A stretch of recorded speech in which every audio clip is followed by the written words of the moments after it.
morning everyone, I am your science teacher and I am teacher Irene. How's your day? It's good to hear that. For today's lesson, we will be discussing about the female reproductive system. Our objective for today is you as a learner at the end of this lesson, you will be able to describe the function of each parts of female reproductive system. Are you ready? Okay, but before that, we will be doing the category. Listen carefully. This category has a category of name of parts of the body, either external or internal. Listen to the instruction. Each student should prepare a piece of paper and their ball pen. You turn on your camera and mute your microphone. Note down that the category of your paper is what was again your category? Right, parts of the body, either external or internal. Name of the parts of the body, okay? I will choose a letter from A to Z at random and give you a 30-second to think of what word or category begins with that letter. Once the time is up, the learner should show their answer on your webcam. Let's repeat the game with different letters. Are you ready? Are you ready to guess? Okay, so number 1. Letter F. Very good. It's all done? Okay, raise your paper. Very good. Oh, these are the words that start with letter F in parts of the body. Okay. Next, letter E. Are you done? Okay, very good. Next, letter M. Okay, these are the words that start with letter M. Letter A. Next is letter L. Now it is a bonus letter. Letter E. This is the word that starts with letter E.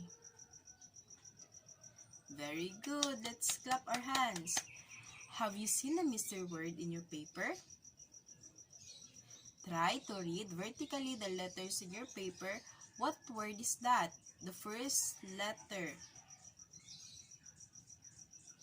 Okay, that's right. It is female. Very good. So for our next activity, it's called the Place Me on the Spot. The class will be divided into 4. Name at least 5 parts of the female reproductive system.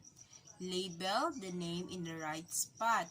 As a group, you will be identify the name of the particular organ in the female reproductive system.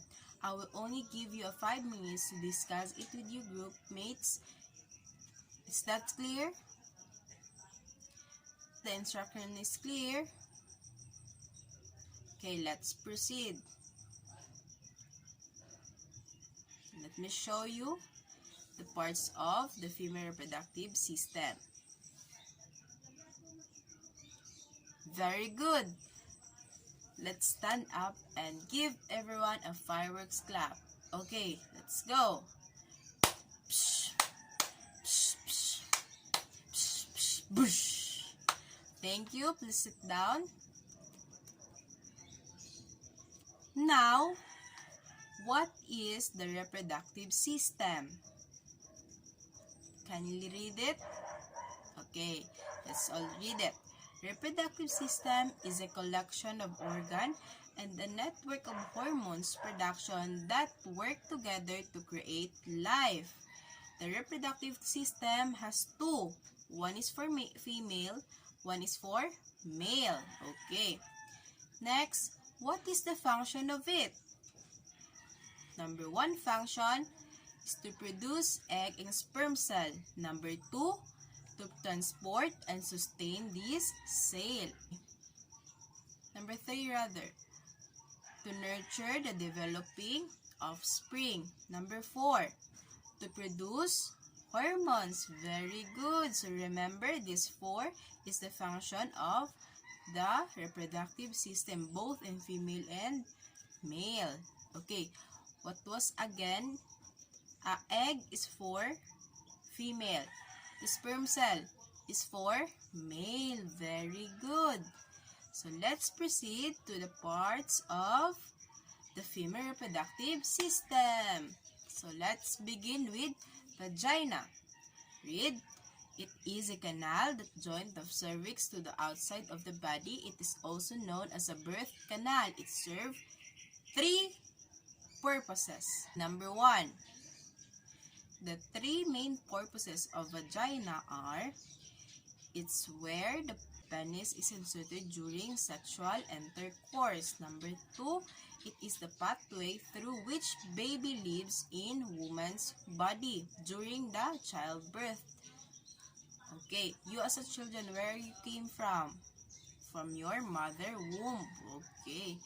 Number 3, it is the route through which menstrual blood leaves the body during period. So, okay, next, cervix. It is facilitate the passage of the sperm into the uterine cavity, also maintain sterility of the upper female reproductive tract. So, this cervix is a cylinder-shaped neck of a tissue that connects the vagina and uterus. It composed of primary of fibromuscular tissues. So, in uterus, it is a hollow, pear-shaped organ that is the home of the developing fetus. So, what again? The uterus? Home to a developing fetus. So, next is fallopian tube. This is a narrow tube that are attached to the upper part of uterus and serve as tunnels for the uterus. Okay, fimbriae. Help in the connection of the ovum after ovulation. Okay, the location of this at the end of fallopian tube, closest to the ovaries. Also, fragile tissues around the osmium of the fallopian tube in direction to the ovary. Next is ovaries. There are 2 small oval-shaped glands that are located on either side of the uterus. The ovaries produce egg and hormones. So next is ovum. Carries the set of chromosomes contributed by the female gamete. Okay. It creates the right environment to occur fertilization with the help of sperm and also provide nutrients to the growing embryo until it sinks into the uterus and further the placenta takes over. So next is ovarian ligament. It's attached to the ovary inferior. It joins the uterus just below the organ of the fallopian tube. So, what was again the parts of the female reproductive system? Okay, let's repeat it. Number 1 is vagina. Number 2 is cervix. Number 3 is uterus. 4 fallopian tube. 5 fimbriae. 6 ovaries. 7 ovum. 8 ovarian ligament. And that's it. Very good. Let's clap our hands. For our next activity, for activity 1, who's in control? Study each pictures that depicts the involvement of particular organ in the reproductive system. Describe the function of each parts of female reproductive. So, for example, this picture. What this picture? Okay, correct. It's vagina. And the function of vagina? Receive the penis of male during mate, or it is the pathway through which baby leaves a woman's body during childbirth. It's so many function of it. Na-discuss ko kanina. Okay. Next picture. What is this? Okay, next. Last one.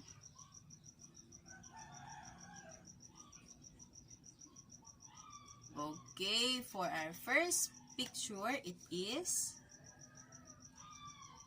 ovary. Okay, for our second picture, it is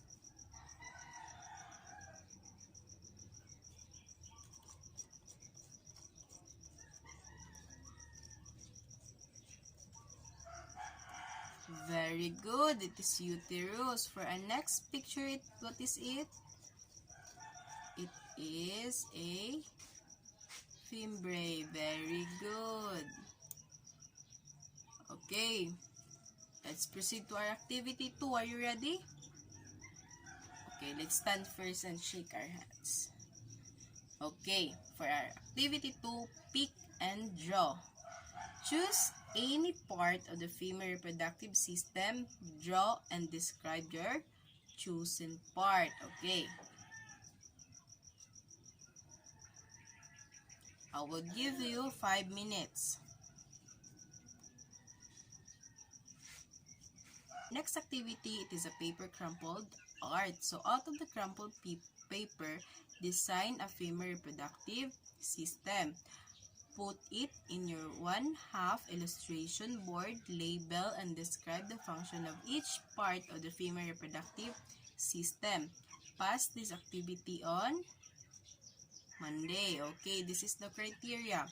Creativity, 15 points. Originality, 10 points. And accuracy, 20 points. So, from this picture to creating this picture of a tree, and lastly, to this umbrella, and I want you to create from a crumpled paper like this. Is that clear? What are some interesting facts about the reproductive system that you have learned today? Can you enumerate what are the parts of the female reproductive system? What is the function of ovary? What is the function of fallopian tube? Okay, there's no question. Okay. I want you to prepare a 1 sheet of paper. Okay. So, you will be going to match the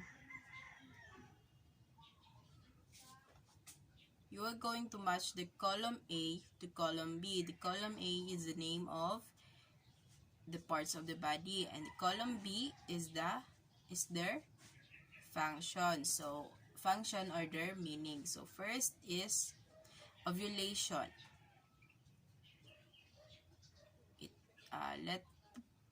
Let first read the matching type. Number 1, ovulation. Number 2, vagina. Number 3, cervix. Number 4, uterus. Number 5, fimbriae. Okay. Letter A, it is a hollow muscular organ that nourishes and protects the developing fetus. Shading of the uterine lining is called.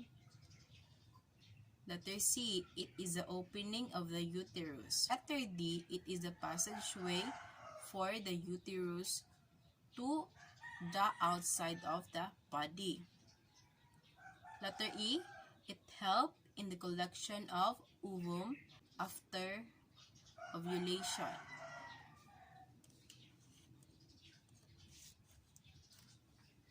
Let's see if your answer is correct. This is the correct answer.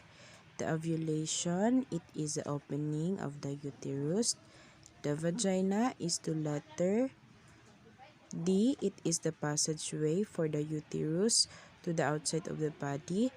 And the cervix is, it is the shading of the uterine lining is called cervix. And for number 4, uterus, this is a hollow muscular organ that nourishes and protects a developing fetus. And the membrane, lastly, it helps in the collection of the ovum after ovulation. Who got the perfect score? Very good. There's a lot. So this end our lesson, and thank you very much. Have a nice day. See you kids. Bye bye. Thank you.